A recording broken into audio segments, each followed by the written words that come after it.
Welcome to Building My Legacy podcast. This podcast is designed for leaders and entrepreneurs who want to leave a legacy and will provide strategies that focus upon key elements for legacy creation, determining your desired impact and its benefit, increasing your legacy's reach by engaging key stakeholders, planning, prioritizing, and executing. Here's your host, Dr. Lois Sonstegard. Welcome, everybody, to today's Building My Legacy podcast. I have with me today Michael Amkreutz.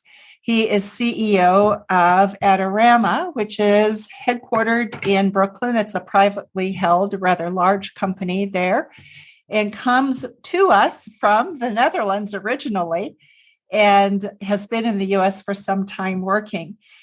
Prior to being at Adorama, he was working with private equity, building businesses. He has 27 years of customer advocate and delivering results experience on behalf of customers and companies, 20 years of leading and transforming e-commerce, which is right now, today, one of the big things we're all looking at. We've had a tremendous shift in where and how people are shopping. 15 years of manufacturing experience in product development, sales, and marketing. He is a merchant and technology geek, he says, and I think perhaps there's some truth in it. He is the father of two, and in your spare time, you are a pilot and captain of a boat. Okay, with that, Michael, let's get started. How did you get involved with what you're doing, and how did this journey of yours begin? I think it really started in 1987. So I was just graduating high school in the Netherlands, and my father, who grew up in the world of academia, said, listen, the world is a round place, and I want to expose you to as many different people, cultures, and businesses as I can possibly think of. And therefore, you're going to the United States to study. I was young enough to understand that, he was serious. But also smart enough to realize that I wasn't ready or capable to maybe make the best decisions on behalf of my own future at that point in time. So I listened to my father, I got on a plane, and I went to the United States and started studying at Rutgers University. You fast forward the clock, that whole drive for adventure and learning about new cultures and people eventually led me into the world of manufacturing. I spent the first 10 plus years of my career working on technology product development for companies like Sharp or Toshiba. And then in the young 2000s, I had an opportunity to make a game-changing career move that I've been pursuing ever since, which is to switch from the manufacturing side to the retail side. I was always a very people-driven person. I love interacting with people. I love surrounding myself with smart people. And when I had the opportunity to join Newegg, which was a startup e-commerce company at the time, I really jumped on the opportunity. And, it was a different cultural environment. As some of you may know, Newegg at the time was a Chinese-owned company. The founder, Fred Chang, spent part of his time remote in China and Taiwan and part of his time in the United States. And he has put together this technology-driven consumer value proposition, which was kind of new in the world at the time. There certainly were a number of e-commerce players. Amazon was already up and doing business, but mostly in books and DVDs. Buy.com, you remember that brand, was still around and selling general merchandise. You had Overstock.com. You had some of these early adopters for e-commerce, but e-commerce at that time was just a cheaper, not necessarily faster substitute for bricks and mortar retailing. And what attracted me to Newegg at the time was that they looked at the customer experience in that digital world of a website as the critical ingredient of driving success. And it really was all about knowing your customer, understanding what it is that they're looking for, and basically removing the pain points in that journey to get them to what they want. And I jumped on board and I learned so much during those years, working with some of the early pioneers in defining customer experience. This was way back before even Google search was fully organized, before people really understood the value of organic search versus paid search. Social was just up and coming. And today, if you don't have a strong social strategy as part of your e-commerce platform, you're probably left behind. So I learned a lot, and that became kind of my calling card in the industry, is to help legacy businesses transform through the advent of e-commerce and giving them incremental revenue streams by really delighting customers in that digital kind of world.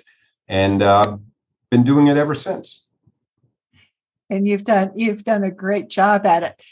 Tell us a little bit about your experience with Adorama. You came to Adorama in 2019, and it was at that time several divisions, subdivisions, companies. Were they freestanding at the time?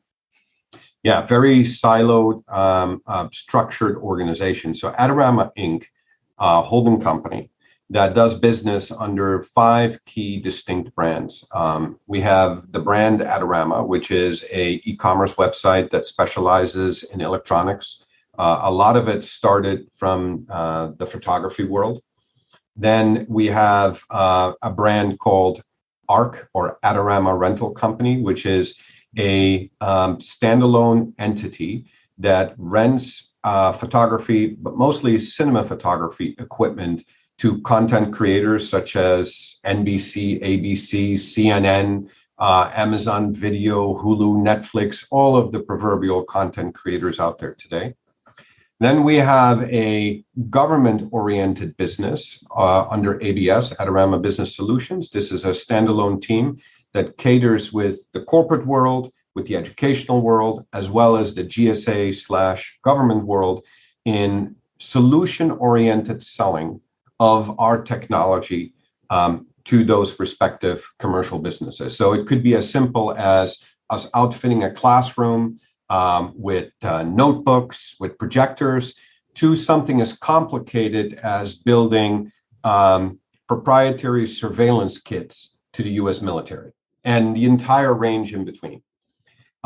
Then we kind of pivot away from the Adorama branded business, and we have a sporting goods brand called Sunny Sports that sells a full range of sporting goods, everything from apparel to hiking gear to snow boots to water floaties and everything in between. We have one of the largest dive online businesses in the world today under Leisure Pro, which also got enhanced by our acquisition of a key competitor in this space in 2019 of scuba.com. So between Leisure Pro and scuba.com combined, we're one of the largest online dive shops in the world today. And then last but not least, we have a digital printing business.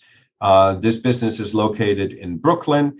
It's a factory where we bring people's content to life in terms of picture books, coffee table books, wall art, puzzles, anything that you can imagine that you can print images on, we print on. But we really focus on the upscale part of it. So we're not a competitor to like a Walgreens prints or any of these guys that specialize in 4x6s or 5x8s.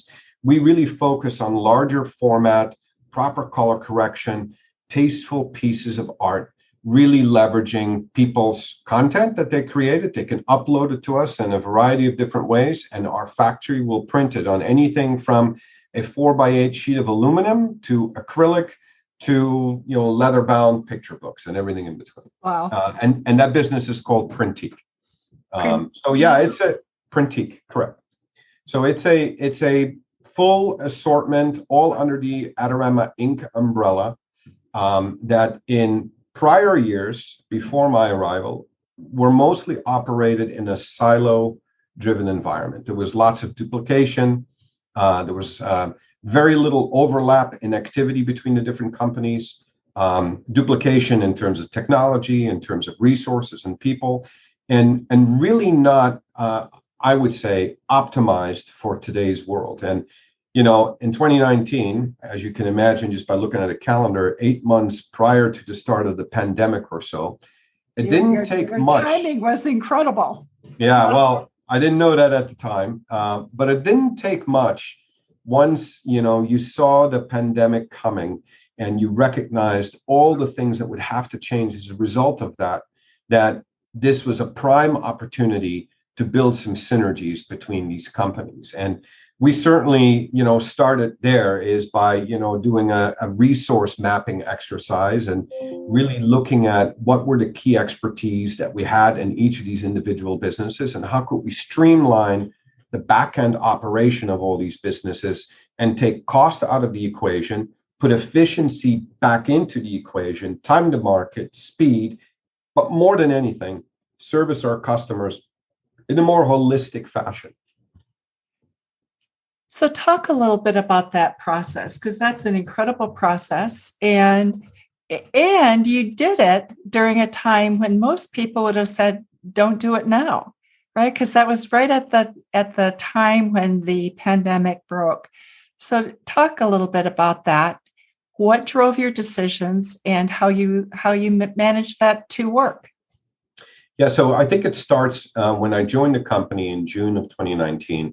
Like any new person in a new job, the first 90 days, you just listen, you absorb, and you see where are all the pieces of the puzzle. Where are your strengths? Where are your weaknesses? What are your opportunities and what are your threats? And, after 90, maybe 120 days of really diving into this SWOT analysis, it dawned on me that we had so much duplication in all these different companies that I went to go look for a process of really streamlining this. And I had already promised our founder and owner, Eugene at the time, that by holiday season of 2019, I would deliver to him a 5-year strategic plan of how I was going to drive value throughout these companies with the ultimate goal of becoming more relevant to our customers, driving, more revenues, and becoming a great place for our employees to work.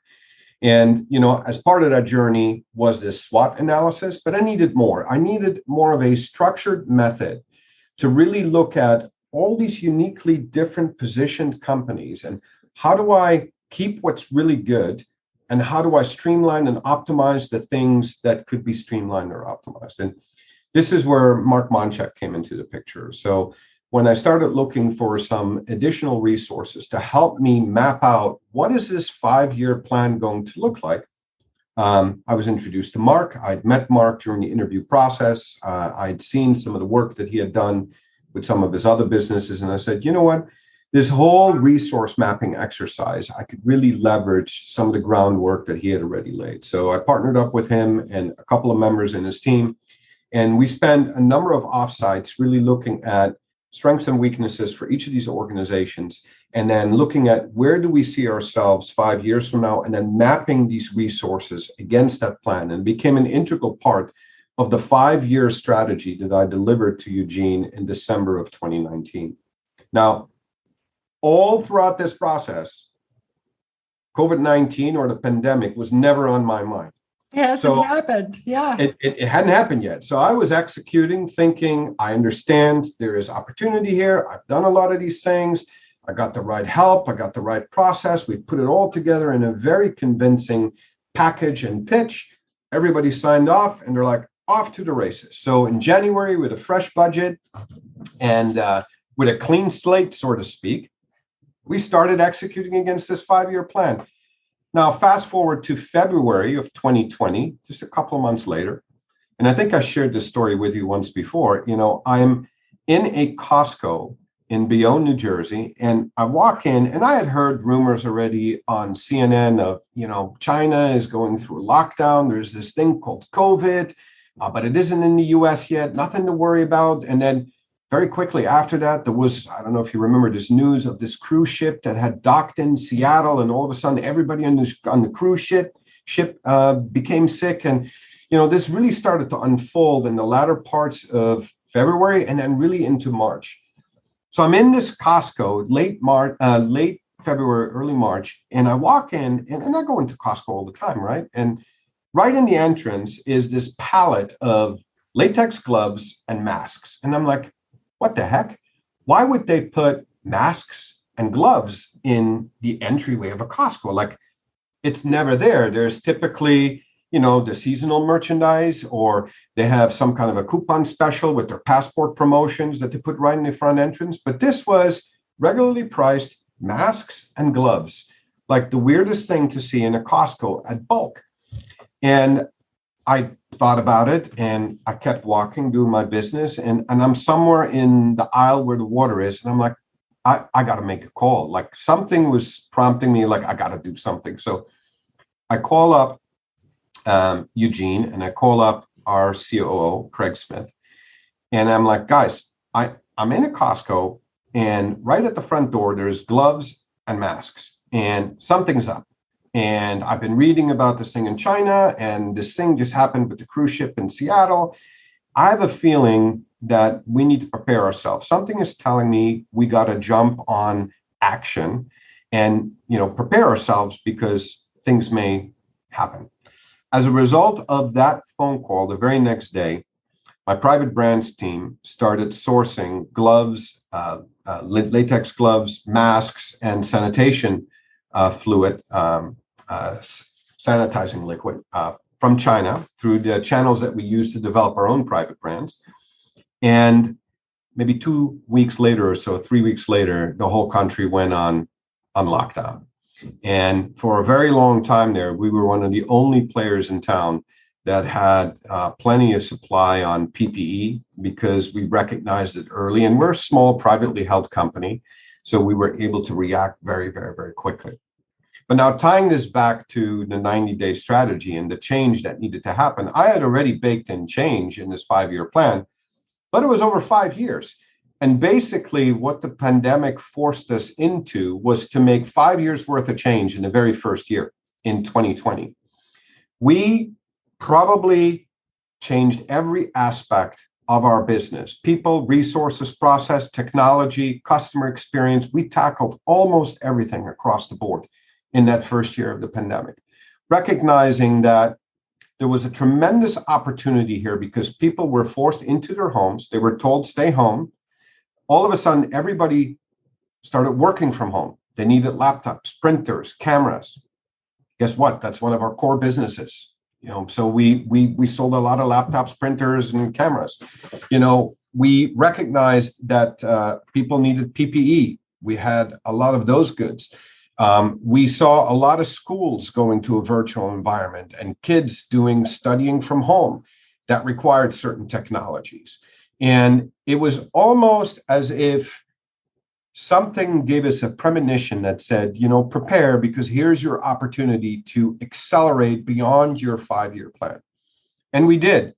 The bulk of our businesses really were able to take advantage of what had happened. Some of our businesses suffered tremendously. Our rental business, the movie production industry almost completely shut down. So our rental industry had a tough go at it. Our digital printing business accelerated because all these people were at home. They couldn't go on vacation, so they were reliving past vacations by printing picture books and memory books and things of that nature. Our sporting goods business initially took a big hit the first couple of months of the pandemic. But as people were staying home and they were getting stir crazy, they're like, okay, well, if I can't go to a mall, if I can't go to work, can I go hiking? Can I go swim in the ocean? Can I go fishing? Can I do anything that has self-isolation and outdoor air? Because that was a known fact that if you're outside, the spread of infection is less. So our sporting goods business benefited from that. And all of these components fed into what we had already laid out as a 5-year strategy, but really forced us to look at, okay, we have to accelerate that one. We have to accelerate that one. I'll give you one example. In our 5-year strategy, we knew that we were going to outgrow our logistics capacity. 2019, we had a single warehouse with a little over 200,000 square foot of warehousing capability. And I knew that over the next 5 years, the business was going to grow. I needed incremental warehousing. Well, in 2020, and then on board as live capacity in 2021, we added close to 500,000 square feet. Oh, wow. Tripled our warehousing capability. And it's capacity that we had to grow into. But because of the surge of online demand, we consumed that capacity almost within the first year of being operational. And it was a God-sent move. We were forced into it.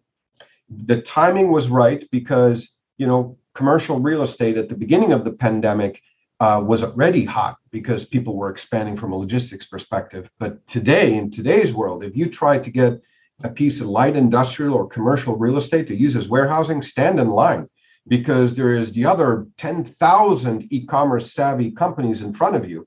So warehousing space today goes at a premium. And we were bright enough and kind of forced into accelerating that piece of the strategy. And I'm really glad we did because, 2021 was the record year in the history of our organization. We shipped more packages than you could possibly imagine. And it was only possible because we out-accelerated our 5-year plan by ramping up our logistics capacity way earlier than we had originally anticipated. So, from my perspective, good things and bad things, that came out of that dire situation. And we were able to take advantage of the opportunity because we were small, nimble, flexible, change adopting type of culture. And we managed through it, I think, better than most. And the credit really goes to the employees, very resilient group, very diverse group of employees. And I think we learned a lot about ourselves throughout those changes. But more importantly, I think the future has become so much brighter and so much clearer. We know how to win in this competitive environment. And we've been accelerating, every single opportunity against that 5-year plan. Let's talk a little bit about employees, because that is right now today one of the hugest issues that companies are facing. People not wanting to go back to the office, people, not sure if they really want to stay in the workplace. So you were able to retain people because you also adopted a very unique strategy. Talk about that a bit, if you will. Yeah, that's a great question, Lois.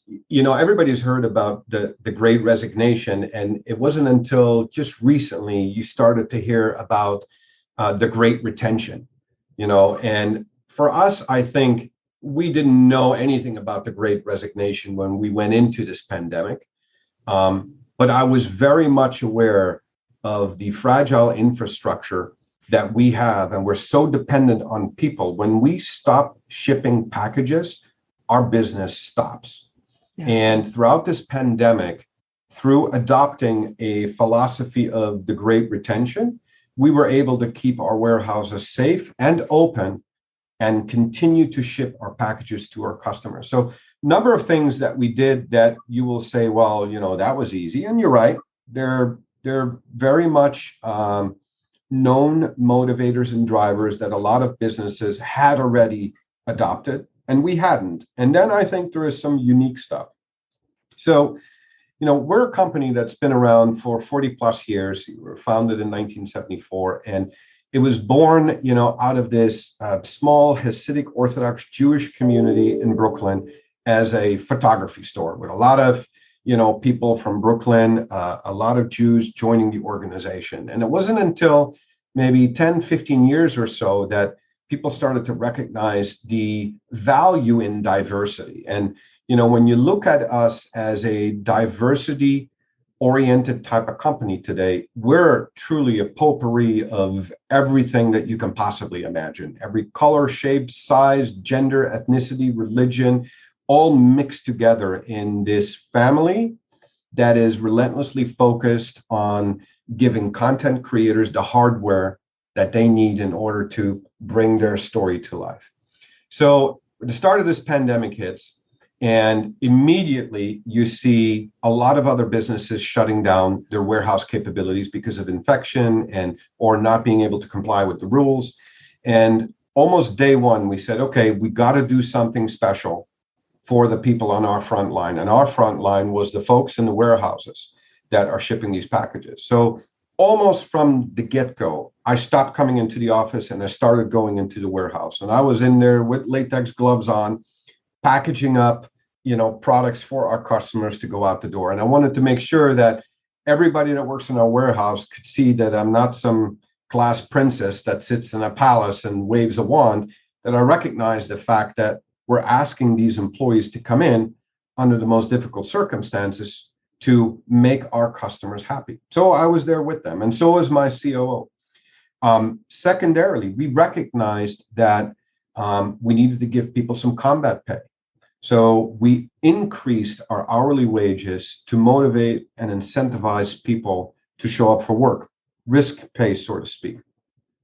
And then probably the biggest move we made. And what was the change in your risk pay? What was the increase?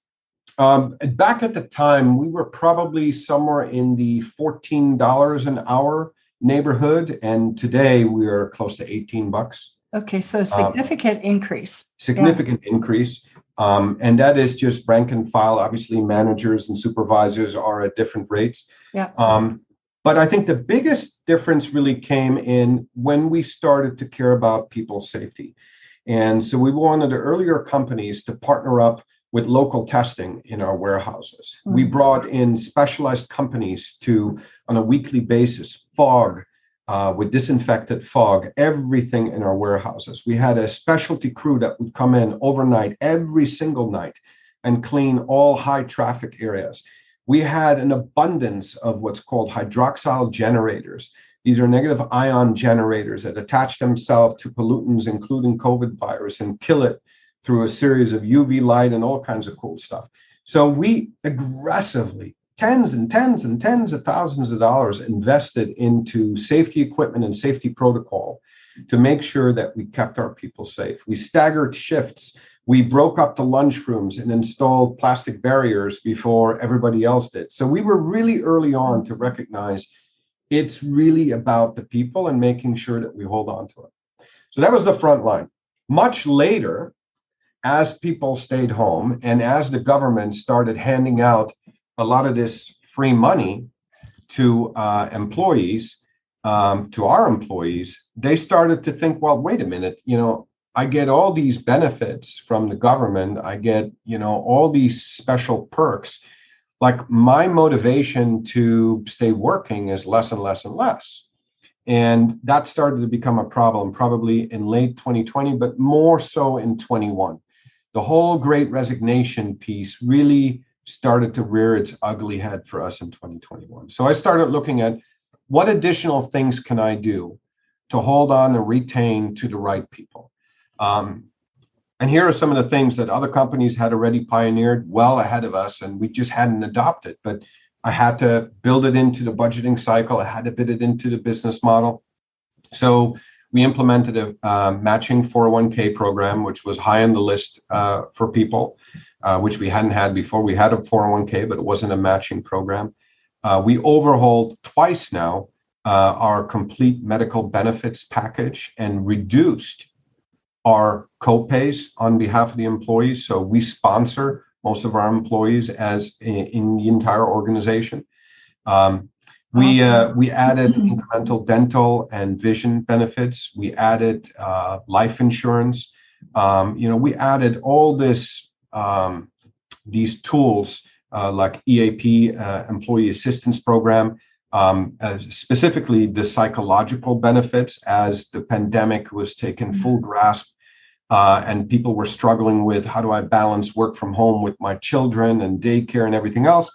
I think a lot of our employees benefited from having a qualified professional to talk to about these stresses in their lives.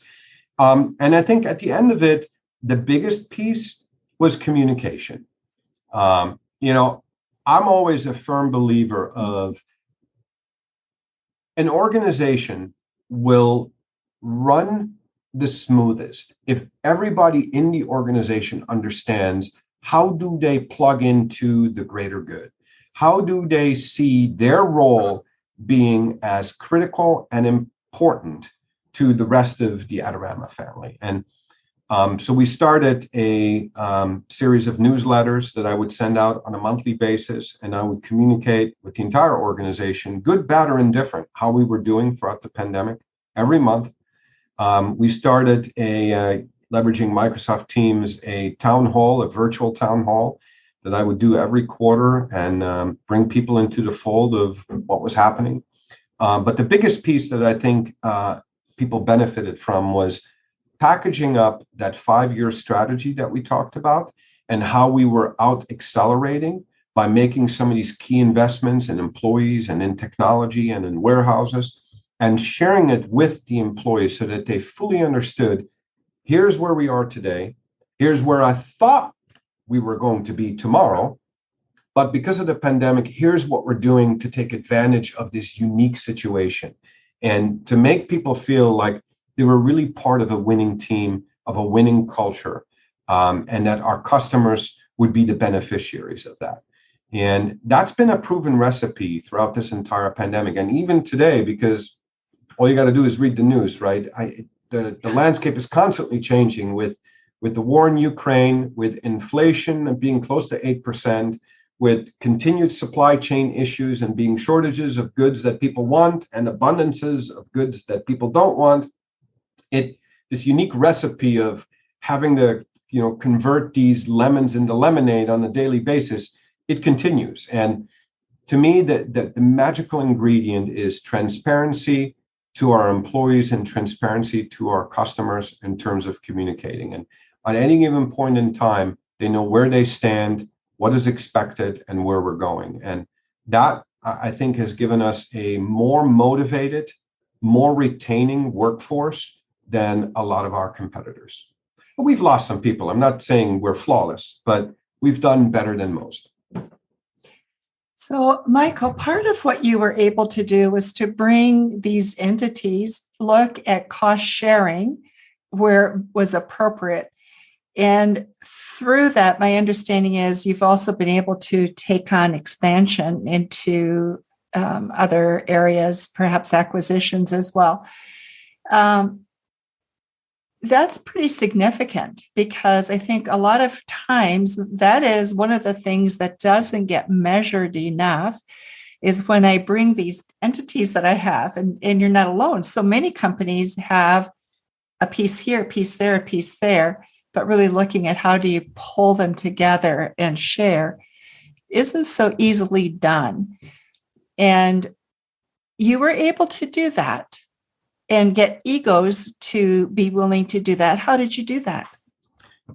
I think the ingredient to the success in that story really was understanding our customer. Prior to my arrival, like I said, all these entities were individual entities with lots of duplication from people to process to technology. And what I think they failed to recognize throughout the history of our organization is how similar our customers really were. And it wasn't until, as part of the 5-year strategy exercise, I really started digging deeper into who are our customers in the rental business, who are our customers in the sporting goods business, who are our customers in the electronics business, who are the customers that print their images with us. And I found this common characteristic in all of them. They're all adventurer content creators at heart. All of our customers love to buy these goods and products from these different companies that we have. But what they all have in common is that they want to share their experience with said products. And that is the common trait. When you look at our core customers, every single one of them, whether they are a hiker or a swimmer or a boater or a professional photographer, what they all have in common is that they want to journey map their experience with those products and they want to share it with the world. And that one is a very temperamental type of audience because they're very online savvy, they're very socially savvy. So it behooves us to keep them happy because they're very vocal when something goes wrong. And when something goes right, they're less vocal. That's an expectation that they want it to go right. But when I looked at that customer and I said, wow, we could significantly enhance our customer experience if we had a much deeper understanding how each of these companies could uniquely tap in to that whole content creation, sharing type of notion of that core customer. And we did that. We implemented it in our marketing. We implemented it in our technology streamline exercises. Simple example, like we had 5 different organizations. All 5 different organizations used a different email provider. So you would get different email templates, different times, different look and feel, no audience segmentation, no personalization. None of that stuff existed until we streamlined all of this. So yeah, you're absolutely right. There was some cost savings as part of driving those synergies. But the bigger opportunity really was in improving the customer experience by not treating every customer as a stranger, because many of them had shopped with multiple of our brands. And once you recognize that, it would be easy to see the transition from a guy that buys an underwater camera at Adorama, then bought a wetsuit at scuba.com, and then 3 months later started printing the underwater photography that he took on his last trip to Mexico. Now, if you look at them all as individual instances and you treat that customer as a stranger in each of those 3 companies, you get result X. 1 + 1 + 1 = 3. But if you understand the synergies and you can see the handoffs in that experience, you truly can turn 1 + 1 + 1 into 5. And that's what we saw as a result of really streamlining not just the technology, but the marketing and the people and the content, and really understanding who is our customer and how can we get them more benefits. I think that's what people are asking for. They're begging for it almost right now, especially coming out of the pandemic. It's like, please connect us. But I think today, with what's happening in the world, it's that same request. Please let me feel connected to something. Our time is almost up, Michael. What did we leave out? What do you think our audience needs to hear about that we didn't talk about? I would tell you, and somebody asked me this question before, Michael, like, what's the number one skill that you have to exhibit on a day in, day out basis in order to bring any of this to life, let alone successfully to life? And I would just paraphrase my mother and said, Michael, God's given you 2 ears and 1 mouth, and make sure you listen, and not just listen to your employees, but listen to your customers and listen to the industry at large. Try to be ahead in your thinking of where the trend is going, and then lead and execute against that. And that's where the mouth comes in. But make sure you listen. And I think it's a skill that a lot of people underestimate. There's a lot of people that want to be vocal, that want to be loud, that have an opinion. And I've found that a little bit of humility balanced with a little bit of patience and listening skills goes a long way in figuring out how to outmaneuver the competition, because it isn't all done in a complete vacuum. The signs and the signals are there. Customers will tell you, employees will tell you. When you look at industry data, it will lead to certain trends that you can be ahead of. And the recipe between those factors is really important. So if there's one piece that I would want people to take away from this, is that listen to the folks around you, really absorb before you react. People want to be heard. Oh, do they want to be heard? I think more than ever, they want to be heard. They've been home so much. It's like, please, I have thoughts. Oh, I know. And like I said, we mimic internally our employees very much our customers. We have very online savvy employees. They're very socially vocal. They are content creators themselves. A lot of them have their own podcast or their own YouTube channel, or they have their own Instagram channel, and they are the first ones to tell you that's not right. That's really good, but don't do that.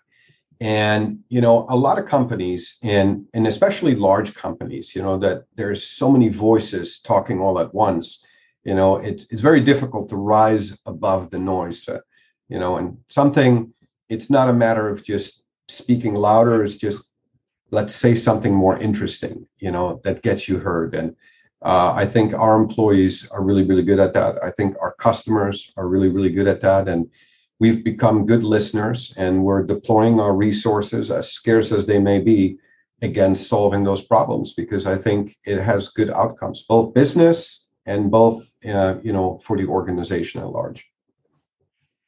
Michael, our time is up. You have been so wonderful. Thank you so much for being with us on Building My Legacy podcast today.